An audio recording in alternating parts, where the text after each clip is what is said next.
So in this video, you'll learn how to make the pattern invisible on your Samsung Galaxy A56, A36 or A26.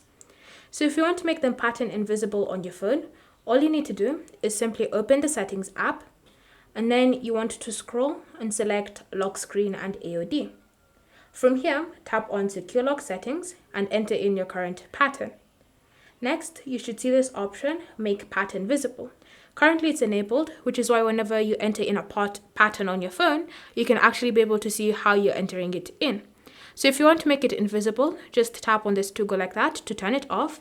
And now, whenever you're going to enter in a pattern on your A56, A36 or A26, you'll notice you no longer have a trail, meaning that you successfully made your pattern invisible.